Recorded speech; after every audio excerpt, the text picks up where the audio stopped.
சென்னைகளை திறந்து வைக்கின்ற இந்த விழாவில் எனக்கு முன்னாலே சிறப்புரையாற்றியிருக்கின்ற நம்முடைய சட்டமன்ற உறுப்பினர் திரு கார்த்திகேயன்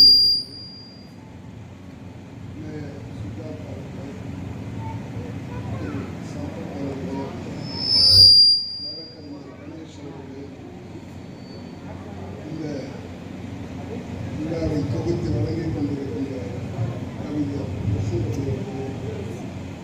விழாவுக்கு காரணமாக இருக்கின்ற திரு ஞானசேகரனுடைய குடும்பத்தினர் நிறைய தந்துள்ள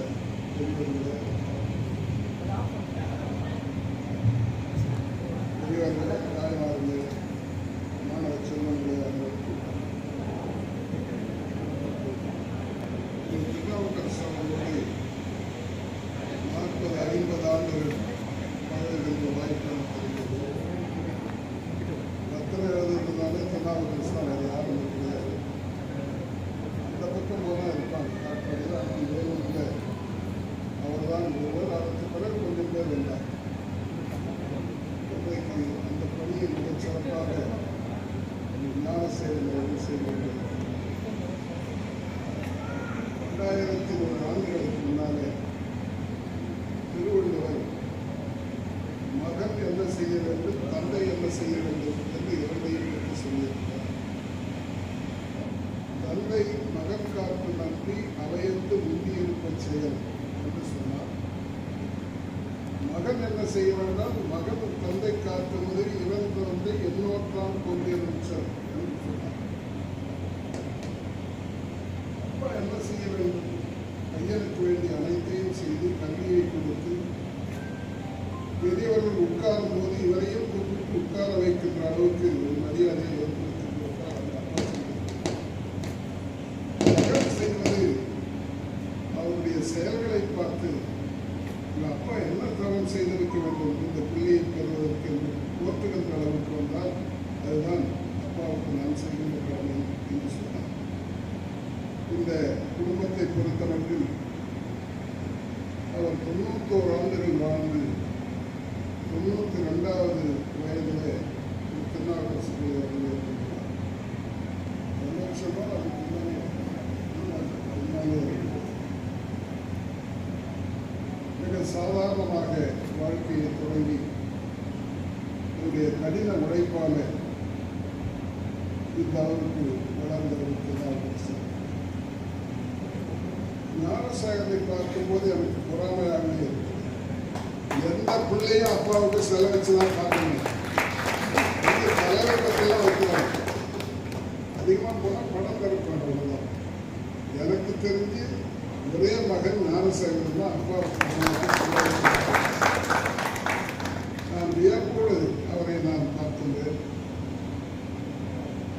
இந்த சின்ன கிராமத்தில் என்றைக்கும் அவர் நினைவாக இந்த இல்லத்திலேயே அவருக்கு சிலை வைத்து அதில் எனக்கு கலக்கின்ற வாய்ப்பையும் கொடுத்து நம்முடைய சட்டமன்ற உறுப்பினர் மேயர் அதெல்லாம் கலந்து கொள்கின்ற ஒரு சிறந்த விழாவாக இது அமைந்திருக்கிறது.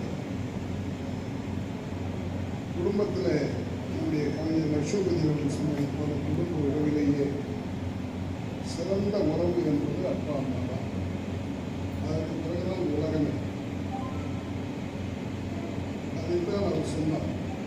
தாயின் தந்தையும் தாயின் தந்தையும் இன்னொரு தெய்வம் அப்படின்னு சொன்னார். நான் கோயிலுக்கு போகாத எனக்கு தெய்வமே அம்மா அப்பா தான். அவர்கள் இல்லையானால் நாம் என்ன ஆகியிருப்போம். ஒன்றும் உயிரை கொடுத்தவர்களே அவர்கள் தான். அடுத்து நாம் வளர்வதற்கு அடிப்படையாக இருப்பவர்கள் அம்மா அப்பா தான். நான் நினைத்து பார்க்கல. எனக்கு லட்சுமி சொன்னார், எங்கள் அப்பாவுக்கு 4 ஏக்கர் நிலம் தான், பெரிய குடும்பம். அதை வைத்துக் கொண்டுதான் எல்லாமே செய்ய வேண்டும். உங்களுக்கு தெரியும், அந்த காலத்துலாம் வருமானமே 100 ரூபாயில தான் வரும், 1000 வராது. வருஷத்துக்கு ஒரே ஒரு முறை இந்த கரும்பு வெட்டி அதை வெள்ளமாக்கி மண்டியில் கொண்டு போய் விற்றா அது ஒன்றுக்குள்ள மட்டும்தான் 1000 2000 வரும். மற்ற எல்லாமே நூற்றுக்கணக்கில் தான் வருமானமே இருக்கும். அப்படிப்பட்ட காலத்திலேயே என்னை கண்ணூருக்கு அனுப்பி படிக்க வைக்கக்கூடிய விளைவு தான் இவ்வளவு நாம் மேலே வர முடியும்.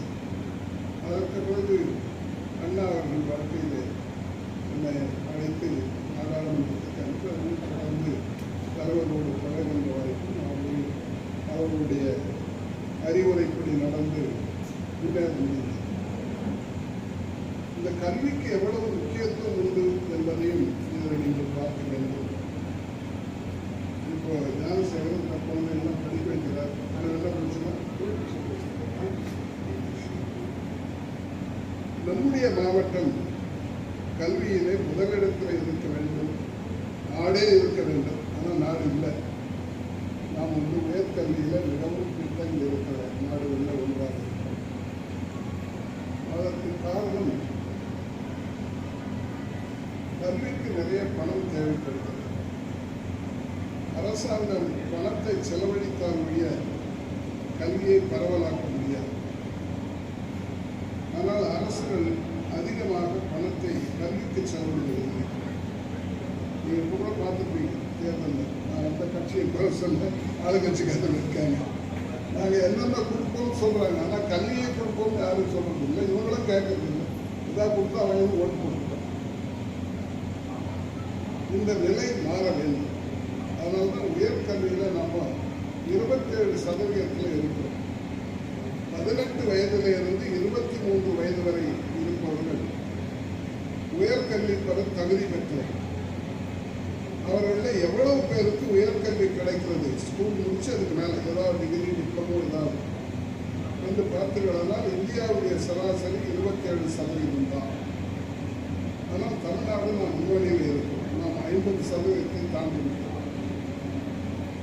அதற்கு ஒரு முக்கிய காரணம், அந்த காலத்தில் மதத்தை பரப்புவதற்காக அனுப்பப்பட்ட கிறிஸ்தவ பாதிரிமார்கள் தமிழ்நாட்டுக்கு வந்து மதத்தோடு சேர்த்து கல்விக்கூடங்களையும் ஆரம்பித்தாங்க. அதிலேயே பார்த்தாங்க. ஆனால் கல்விக்கூடங்களையும் ஆரம்பித்து நாம் அதை பார்த்த பிறகு மற்றவர்களுக்கு அந்த எண்ணம் வந்தது. கிறிஸ்தவ பாதிரிமார்களை பார்த்த பிறகு இஸ்லாமியர்கள் ஆரம்பித்தார்கள், இந்துக்கள் ஆரம்பித்தார்கள். இது பார்த்தீங்கன்னா 200 ஆண்டுகளுக்கு முன்னாலேயே சென்ட் ஜோசப் கல்லூரி திருச்சியில் வந்தது. அதற்கு பிறகு 1150 ஆண்டுகளுக்கு முன்னாலே கிறிஸ்டியன் காலேஜ், அது கேத்தலிக், இது ப்ராட்டஸ்டன்ட். அதை பார்த்து நம்முடைய தமிழ்நாட்டை சேர்ந்தவர்களும் அந்த காலத்தில் என்ன செட்டியார், அழகப்ப செட்டியார், அதற்கு வந்து அந்த பக்கத்தில் தியாகராய செட்டியார், பச்சைப்பொன்முடியார், பச்சைப்பிரசாத் எல்லாம் ஆரம்பித்தார். அதனுடைய விளைவு தான் நாம் முதலிடத்தில் இருக்கோம். இந்தியாவில் மாநில வாரியாக கணக்கெடுத்தீர்களானால் முதல் மாநிலமாக பள்ளிக்கல்வியிலே கேரளா இருக்கிறது, உயர்கல்வியிலே தமிழ்நாடு இருக்கிறது.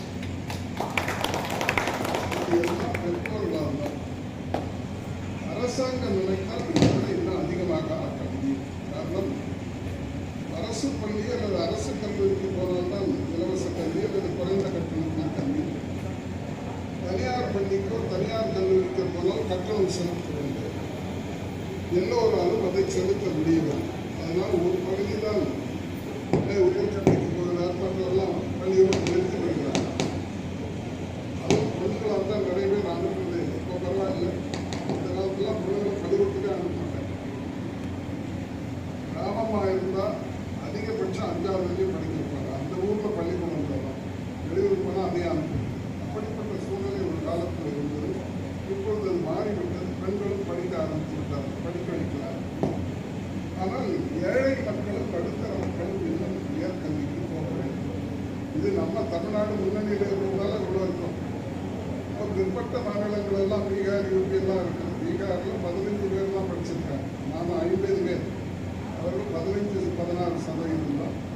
உத்தரப்பிரதேசம் 23% தான் படித்திருக்கிறார்கள். அது மாதிரி பெரிய மாநிலங்கள் இன்னும் வராததற்கு காரணம் அங்கே கல்வியிலே அக்கறை செலுத்தவில்லை. அதை மாற்ற வேண்டும் என்று நாங்களும் முயற்சி எடுத்துக் கொண்டிருக்கிறோம். அரசாங்கம் வந்து கல்விக்கு அதிகமாக செலவழித்தால் இன்னும் கொஞ்சம் பேர் படிக்க முடியும். அவங்க ஆரம்பித்தாலும் அதிக பேரை சேர்க்க மாட்டாங்க. உதாரணத்துக்கு சொல்ல வேண்டுமானால் நம்ம ஊர்லேயே பல்கலைக்கழகம், அரசு பல்கலைக்கழகம் இருக்கிறது, திருவள்ளுவர் பல்கலைக்கழகம் இருக்கிறது.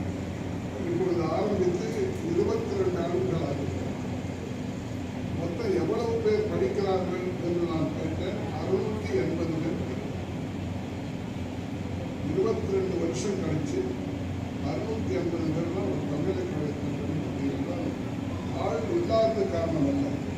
இவர்கள் நிறைய சேர்ப்பதில்லை. சேர்த்தா அது கட்டணம் கட்டணும், வாத்தியார் போடணும், இன்னும் மற்ற கருவிகள்லாம் வாங்கி கொடுக்கணும். அதனால் அரசாங்கம் திட்டமாக செலவு, மத்திய அரசாங்கம் மாநில அரசாங்கம்.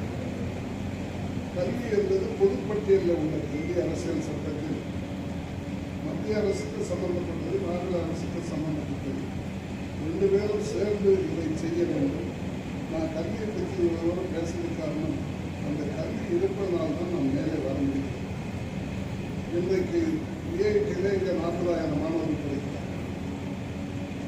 அவர்கள் உலகம் முழுவதும் போய் வேலை செய்கிற வாய்ப்பு இருக்கு. ஐஐடி மாணவர்களே இப்போது 84 நாடுகளில் பணியாற்றிக் கொண்டிருக்கிறார். அதனால் படித்த எல்லோருக்கும் வேலை கிடைக்கிறது. வேலை கிடைக்காதவர்கள் சில பேருக்கு கொஞ்சம் தாமதமாக கிடைக்கும். படிச்சுட்டு வேலை இல்லாமல் இருக்காங்கிறது அவங்க இல்லை. அதற்கு தகுந்த மாதிரி அவர்களுக்கு நாம் சொல்லித்தர வேண்டும். அந்த பயிற்சி அளித்தால் நிச்சயமாக அனைவருக்கும் வேலை கிடைத்துவிடும். உலகத்திலேயே அதிகமாக வெளிநாட்டுக்கு சென்று பணத்தை சம்பாதித்து திரும்ப அனுப்புவதன் பெயர் ரெமிட்டன்ஸ் என்ற ஆங்கிலத்தில் பெயர்.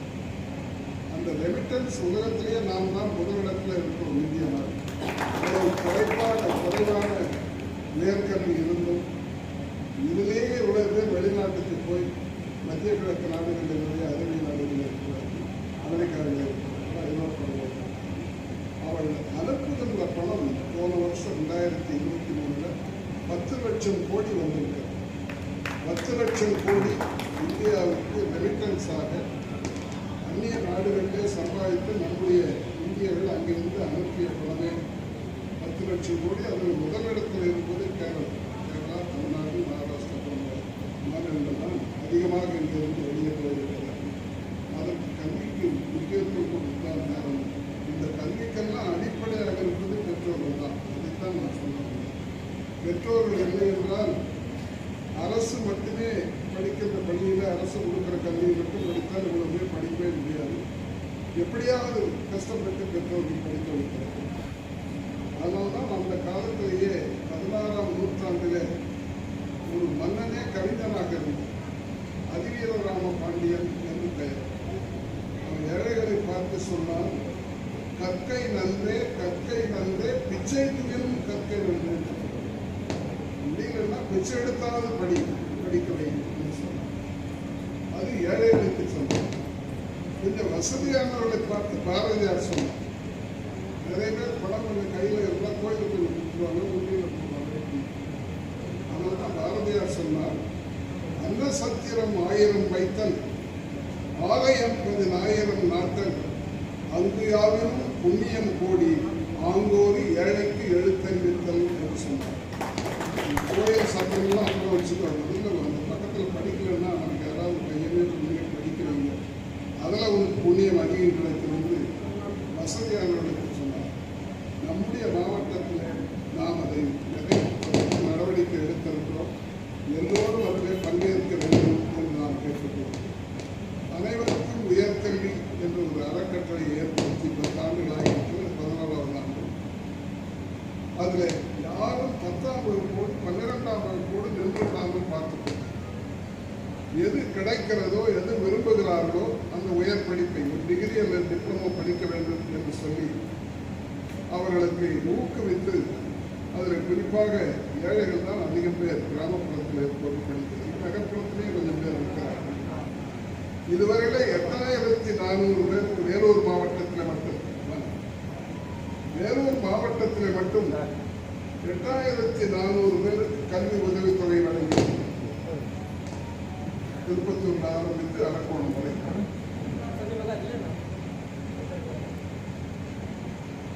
அந்த 8400 பேரில் 2/3 பங்கு மாணவிகள் பெண்கள் தான் நன்மை பெற்றிருக்கிறார்.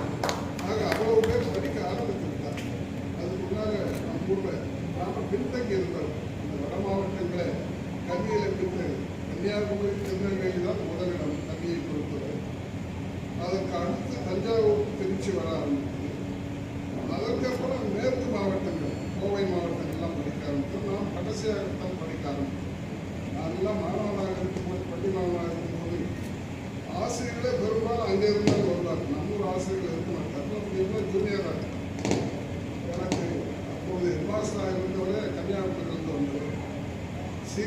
டீச்சர்ஸ் எல்லாமே லால்குடி கந்தசாமி ஐயர், கும்பகோணம், அந்த பக்கத்தில் இருந்து கும்பகோணம், தஞ்சாவூர், அங்கேருந்து வந்தவர்கள் தான் ஆசிரியர்கள். அப்படிப்பட்ட நிலைமையில் நாம் ஒரு காலத்தில் இருந்தோம்.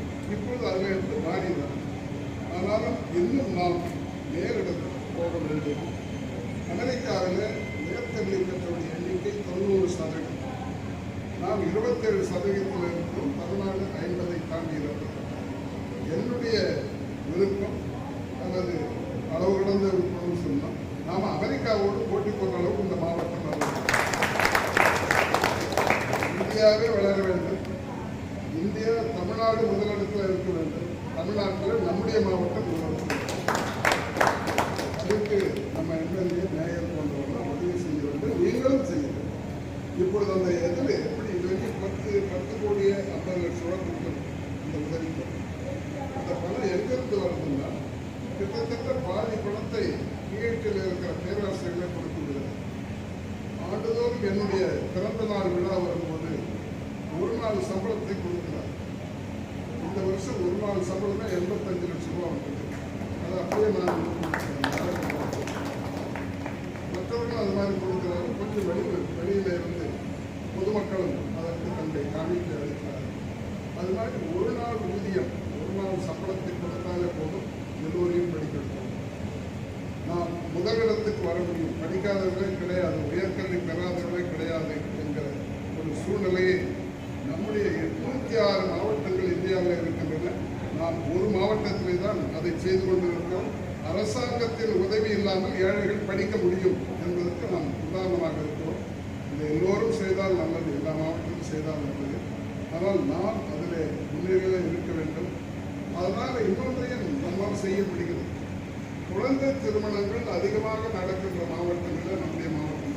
குழந்தை திருமணம்னா 18 வயதுக்கு கீழே இருக்கிற குழந்தைக்கு திருமணம் பண்ணால் குழந்தை திருமணம் சொல்லுவோம். நிறைய பேர் 10வது ஃபெயிலானா அதோட முடிச்சுவாங்க. பாஸானாலும் 11 அனுப்புவாங்க, ஃபெயிலானா அனுப்புறதே இல்லை. அதே மாதிரி 12ஆம் வகுப்போடு பல பேர் இருந்து விடுவார்கள். ஏன்னா அதோட ஒரு ஃபெயிலாக பார்த்து கல்யாணம் பண்ணி அனுப்பிச்சுடுவாங்க. நான் எப்பவுமே சொல்லுவேன், ஃபெயிலானா பாஸானா காலேஜ், ஃபெயிலானா மேரேஜ். எப்படியாவது ஒரு பையனை பிடிச்சி அவன் கையில் கொடுத்து தப்புன்னு நான் சொல்ல மாட்டேன். பெற்றோருடைய கடமை திருமணம் செய்து அவர்களுக்கு ஒரு டிகிரியோ டிப்ளமோவோ படித்தவர்கள் அதை செய்யட்டும். முன்னாலே அவர்களால் சொந்த காலில் இருக்கணும். அது மட்டுமல்ல, ஒரு பெண் படித்திருந்தால் அந்த குடும்பத்துடைய வளர்ச்சிக்கு மிக மிக தேவையானது வளரும். அது மாதிரி ஒரு பெண்கள் கல்விக்கு முக்கியத்துவம் தர வேண்டும். அதெல்லாம் எல்லா வருஷத்தோட குடும்பத்தை செய்து தன்னால் இயன்றவரை மற்றவர்களுக்கு உதவி செய்திருக்கிறார். ஞானசேகரன் தன்னுடைய பெற்றோரை மறக்காமல் அவர்களுக்கு அப்பொழுது படத்தை தந்து வைத்தார். நான் படத்திருக்கிறார் கொண்டு 22 இப்பொழுது சிலையே வைத்திருக்கிறார். இதுதான் நான் சொன்ன மாதிரி எனக்கு தெரிந்து உங்கள் பையனும் நான் அப்பா அம்மாவோட சிலை வச்சிருந்தேன். ஞானசேகரன் தான் நம்ம ஊரில் முதல்ல வச்சிருந்தாங்க. சிறந்த போக்குகளை தன்னுடைய தாய் தந்தர் கிடைத்திருக்கிறார்கள். பாராட்டு தெரிவித்துக் கொள்கிறேன். அந்த துறையில் பணியாற்றியவர் தான் லட்சுமி. அவர் பத்திரம் எழுதுனா பத்திரம் பதிவு பண்ணுறாரு. இந்த காலத்தில் உங்களுக்கு தெரியும் அந்த துறையை பற்றி. ஆக அவர் 2 பேருமே முக்கியமானது. 2 பத்திரம் எழுதுவதும் முக்கியம், பத்திரத்தை பதிவு செய்வதும் முக்கியம். அது நாட்டுக்கு மிக மிக முக்கியமான ஒரு துறை. அதில் பணியாற்றுகின்ற வாய்ப்பு இந்த 2 பேருக்குமே இருக்குது. அதை இப்பொழுது ஞானசேகரன் போராடுவதாக நான் சொன்ன மாதிரி ஒரு 40-50 வருஷத்துக்கு முன்னால்